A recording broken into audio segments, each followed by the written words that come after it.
I was 4 years old, my family moved to a new neighborhood in my hometown of Savannah, Georgia. All the streets in this neighborhood were named after Confederate war generals. We lived on Robert E. Lee Boulevard. And when I turned 5, my parents gave me an orange Schwinn Stingray bicycle. It had a swooping banana seat and these ape-hanger handlebars because it made the rider look like an orangutan. And one day I was exploring our neighborhood and I pedaled into a major thoroughfare and wham! I was hit by a passing sedan. My mangled bike flew in one direction, my mangled body in another. A neighbor came running out. Andy, how are you doing?" she said, using the name of my older brother. "I'm Bruce," I said, and promptly passed out. I broke my left femur that day. It's the largest bone in your body. And for 38 years, that accident was the only medically interesting thing to ever happen to me. Until, in fact, I made a living by walking. I traveled around the world, wrote a series of books, including Walking the Bible and America's Prophet. In June 2008, a routine blood test showed an elevated number that suggested something was wrong with my bones. A bone scan suggested I had a tumor in my leg. That led to an X-ray, to an MRI, and then to a call from my doctor. The tumor in your leg is not consistent with a benign tumor. I stopped walking, and it took a second for my mind to convert that double negative into a single, much more horrifying negative. I have cancer. Suddenly, I was the walking guy who might never walk again. And it seemed like too much of a coincidence that it was the same bone in the same place in my body. I went home that afternoon, and my twin daughters, Eden and Tybee, came running to meet me. Girly girls, Eden and Tybee had just turned 3, and they were interested in all things about princesses and cupcakes and all things pink and purple. Our favorite nickname for them came from their birthday, which was April 15th, 2005. And after they were born, our doctor looked at his watch and was like, tax day, early filer and late filer. So on this day, Eden and Tybee started doing this dance, and they were twirling frantically in a circle until they tumbled to the ground. I crumbled. I kept imagining all the walks I might not take with them, the boyfriends I might not scowl at, the aisles I might not walk down. And I kept thinking that they would lack somehow for my voice in their lives. 3 days later, I woke with an idea of how I might give them that voice. I would reach out to 6 men from all parts of my life and ask them to be present through the passages in my daughters' lives. My girls will have plenty of opportunities, I wrote these men. They'll have loving families, but they may not have their dad. Will you help be their dad? And I said to myself that I would call this group of men the Council of Dads. I almost didn't tell my wife, Linda, about this idea. We should focus on the positive. But within 24 hours, I had lost my resolve. And as soon as I told her, she loved the idea, but then she promptly started rejecting my nominees. "Oh, I like him," she said, not entirely convincingly, "but I would never ask him for advice." So it turns out that starting a Council of Dads was a very efficient way to find out what my wife really thought of my friends. So we needed a set of guidelines. First, we said, basically, no family, only friends. Then we said only men, and finally, intimacy over longevity. We figured some of my newer friends might better capture the dad I wanted to be. And then I sat down with each of these men, and I asked them to convey one sort of message to my girls: how to live, how to think, how to dream. Linda, my wife, joked that it was like having 6 different wedding proposals. With these guys, I sort of friend-married each one. So the first of these was Jeff Shum. When I first met Jeff in 1983, he led a summer trip I took to Europe. And on that first week, we were staying in a youth hostel in an old castle in Holland. And I went to slip behind this castle at night, and Jeff sat down beside me. There was a moat, a fence, and a field of cows. And Jeff leaned over and he's like, "Ever been cow tipping?" I was like, "Cow what?" He's like, "Cow tipping. Cows sleep standing up. So if you approach them from behind, you can push them over and they go thud in the mud." Well, before I could know anything, we had jumped the moat, we scaled the fence, and we were tiptoeing through these piles of dung, and we were approaching some poor dozing cow. So basically what happened was, Jeff went back to Vermont. He took over his parents' student travel company. He spent part of every day riding around in his tractor. And it was these values we wanted Jeff to convey to our girls. What it means to know your neighbors, where you come from, and yet be open to the world. Jeff would teach them how to travel. So a few weeks after my diagnosis, we drove up to Vermont. Jeff and I went and sat in an apple orchard, and I read him my letter. Will you help be their dad? And I got to the end. He was crying, and I was crying, and he looked at me and he said, yes. I was like, yes? I had forgotten there was a question at the heart of this letter, and frankly, it never occurred to me that somebody would turn me down. And then I asked a question that I would ultimately ask all of the dads, which is, what's the one piece of advice you would give to our girls? And the answers I got were so sort of moving to me, I decided I should do this. I should write a book of wisdom for my girls. And Jeff's piece of advice was, be a traveler, not a tourist. Seize the opportunity. Get off the comfortable path. Approach the cow. So I said to Jeff, okay, so it's 10 years from now, my girls are about to take their first trip abroad. What would you tell them? He said, girls, I would encourage you to approach this experience as a child might approach a mud puddle. You can bend over and look at the reflection and maybe run your finger through the water, or you can jump in and thrash around and see what it feels like, what it smells like. Jeff had that glint I first saw behind that castle in Holland. That glint that said, let's go cow tipping, even though we never did tip the cow, even though no one tips the cow, even though cows don't sleep standing up. He said, I want to see you back here, girls, at the end of this experience, covered in mud. 2 weeks after my diagnosis, a biopsy confirmed I had a 7-inch osteosarcoma in my left femur. 600 people a year get an osteosarcoma, 85% are under 21. Only 100 adults a year get this disease. 20 years ago, doctors would have cut off my leg and hoped there was a 15% survival rate. Then they discovered that one cocktail of chemo could be effective, and within weeks, I started this regimen. I got what's called a chemo sandwich, 4 months of chemotherapy, followed by a 15-hour surgery in which my surgeon, Dr. John Healy, cut out my left femur, replaced it with titanium, took my left fibula from my calf and relocated it to my thigh, and then cut out a third of my quadricep muscle. Only 2 human beings before me have ever survived this surgery. And my reward for surviving it was 4 more months of chemo. And in those early weeks, we all had nightmares. One night I dreamed, I got up in the middle of the night and went to my office, and there were photographs of other children sitting on my desk. One night my daughter Eden had a dream that monsters had come into her house and were eating us up. I can't walk, she said to me. It didn't take a PhD to realize that she had internalized my illness. And what I said to her was that the best way to keep the monsters at bay is what we told them time and again, to stick together as a family. And that's what we did. And by the end of my year, I realized maybe our girls had become an ounce more compassionate, a dose more caring. My daughter Tybee had a great line. She said, Daddy, I have so much love in my body for you, I can't stop giving you hugs and kisses. And when I have no more love left, I just drink milk, because that's where love comes from.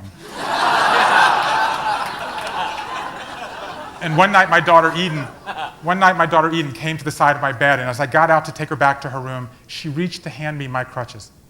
And if I could cling to one memory from my lost year, it would be me and my daughter walking down a darkened hallway at 4 in the morning with 5 little fingers grasping the spongy handle underneath my hand. The crutch at that moment, I didn't need it anymore because I was walking on air. One unexpected gift of the Council of Dads was that it forced me to sit down with my closest friends and tell them what they really meant to me. And I realized how rare that actually is. And I just want to tell you a few more lessons I learned from my dads. And some of the men on my council were easy to pick, but I kept coming back to one unexpected name. He was my oldest friend, the one whose birthday I never forget and whose childhood phone number I still remember, the one who still looks 8 to me despite the pounds and the gray hair. He's the friend with whom I have nothing in common except that we grew up together. And yet when I got sick, he was the friend I had to call. Ben Edwards grew up just around the corner from me in Savannah, Georgia. He was kind of a classic Southerner. He ate bull peanuts and drank sweet tea and rooted for the Georgia Bulldogs. And he still does. And these are the values that Linda and I wanted him to convey. What it means to come from a place and yet always to go back to that place. And so I asked Ben where he might take my girls one day to tell them what we were like as kids. He said, you know, that stinky ditch behind your house where we used to catch tadpoles. I was like, the canal? What could you possibly learn from there? He said it was skanky and disgusting, but it's where we learned to be ourselves. And I realized, Ben had hit on this truth. He was my tadpole. He was that friend who was there at the beginning, who returned to remind me that we were once two squiggly boys trying to grow arms and legs and hop off into the world. And I learned that I had let those tadpoles go away from me. I hadn't figured out a way to bring my friends into my kids' lives. So much in our culture conspires actually against friendship. And what the Council of Dads proved to be about was building a bridge between my friends and my family. Tend your tadpoles. You never know when you might need a pal. One thing that surprised me about my journey was how much I learned about fatherhood. The men in my council in many ways were more communicative than their dads, and the things that we talk about, I guess we all talk about, is our feelings, our fears, even our weight. I mean, this journey ended up being about sort of a window into male intimacy in a lot of ways. And no man captures this better than David Black. David is my literary agent, and the first time I met him, he was sitting in a chair in Manhattan. I should say he's 5'3.5" on a good day, standing upright in cowboy boots. And the first time I met him, he took one look at my 6'2" body and said, "If I were your height, I'd be in the NBA." Self-delusion is a wonderful thing. Yeah. So David, in a lot of ways, he's a classic man's man, right? He answers the phone, "Yo, mother effer." He's hyper-competitive. He bought of all cliches, he bought a sports car on his 50th birthday. Actually, like a lot of men, he's impatient. He really bought it on his 49th. But on the new male front, he leaves work early to coach Little League. He hugs, he bakes. Someone asked me if David cried when I asked him to be in my Council of Dads. I was like, David cries when you invite him for a walk. So being a literary agent is being a broker of dreams in a world in which most dreams don't come true. And this is what Linda and I wanted him to convey to our girls, his finesse at handling both the aspirations and the setbacks of his clients. David would teach them how to dream. So what's the best thing you can give to a dreamer, I asked him. A belief in themselves, he said. Okay, fine, but when I walk into your office, I don't believe. I didn't believe. I was at a wall. I don't see the wall, he said. And I'm telling you the same. Don't see the wall. Of course you may encounter a wall from time to time, but you find a way to get over it or around it or under it. Whatever you do, don't give in to it. Don't succumb to the wall. So 20 years from now, my daughter comes and she has a dream, I said. She wants to open a restaurant or climb a mountain or write a book. What do you tell her? I tell her, let's make the awesome mundane. Let's find a roadmap to the top of the mountain. Let's make an outline for the book, a business plan for the restaurant. And if that dream should fail, I said, then we're going to find a dream that can work. Because anybody can dream an impossible dream, but only a few find a dream that's possible. And those are the ones that are happy. Our house is not far from the Brooklyn Bridge, and during the year and a half that I was on crutches, it became a sort of symbol to me. So one day I said to my girls, come on, let's take a walk across the Brooklyn Bridge. I spent a lot of time during my year thinking about walking. And basically, walking upright, it's the one thing that most distinguishes us from our ancestors. And yet for the 4 million years we've been doing it, it's basically unchanged. As my physical therapist likes to say, every step is a tragedy waiting to happen. You stumble with one leg, then you catch yourself with the other. So one of the things that I learned, when you're on crutches, you're forced to walk slowly. You hurry, you get to your destination, but you get there alone. You go slow, you get to your destination, you get there with the community you've built along the way. At the risk of admission, I was never nicer than when I was on crutches. In the 1840s, a new type of pedestrian appeared in Paris. He was called a flaneur, one who ambles the arcades. And it was the tradition among these flaneurs to take a turtle for a walk and let the reptile set the pace. I loved this ode to slow moving, and it became sort of a motto for my girls. Take a walk with the turtle. Behold the world in pause. On top of the bridge, we settled under a crowded walkway, and I opened up my knapsack and pulled out a surprise. 4 saucers, 4 cups, and a kettle. And just after midday, with the Empire State Building on our left and Lady Liberty on our right, and for no other reason than we'd reached the end of a long year, we held a tea party on top of the world. This idea of pausing may be the single biggest lesson I took from my journey. In the Bible, God asked the Israelites every 7 years to let your land lay fallow. And every 49 years, the land should get an extra year of rest. during which all families should be reunited and all people surrounded with the ones they love. That 50th year is called the Jubilee year. And though I'm happily still shy of 50, that tradition perfectly captures my experience. My lost year was my Jubilee year. By laying fallow, I planted the seeds for a healthier future. By starting a council of dads, I was reunited with the ones I love. And sometimes I wonder if I might forget what I learned, right? There's still a lot of vices out there that are very attractive to me. I still want to hurry in my life. But far beneath my clothes here, I have a reminder. In Genesis, Jacob wrestles with an angel one night, and the angel leaves a scar on Jacob's leg, and forever after, he walks with a limp. I too have a scar, and though mine is less lofty, it's probably a little longer, because it goes all the way from my hip all the way down to my ankle.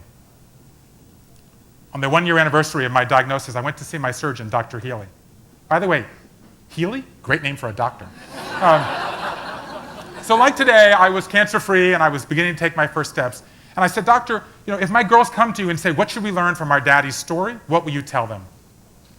He said, I'll tell them what I know, which is that everybody dies. But not everybody lives. I want you to live. I wrote a letter to Eden and Tybee that appears at the end of the Council of Dads. And in it, I wrote all the wisdom I heard from my dads. Approach the cow. Pack your flip-flops. Tend your tadpoles. Don't see the wall. Live the questions. Harvest miracles. And as I looked at this list, I thought, to me it was sort of like a psalm book of living. I realized it may have been intended for my girls, but I'm the one who really needed it. And that's the secret at the heart of the Council of Dads. Linda and I did it for our girls, but it changed us. And so I end this day, this wonderful day, with this wish. May you find a mud puddle to jump in. May you find an excuse to reach out to your tadpole.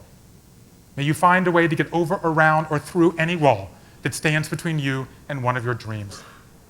And one of these days, grab a friend, grab a turtle, and take a long, slow walk.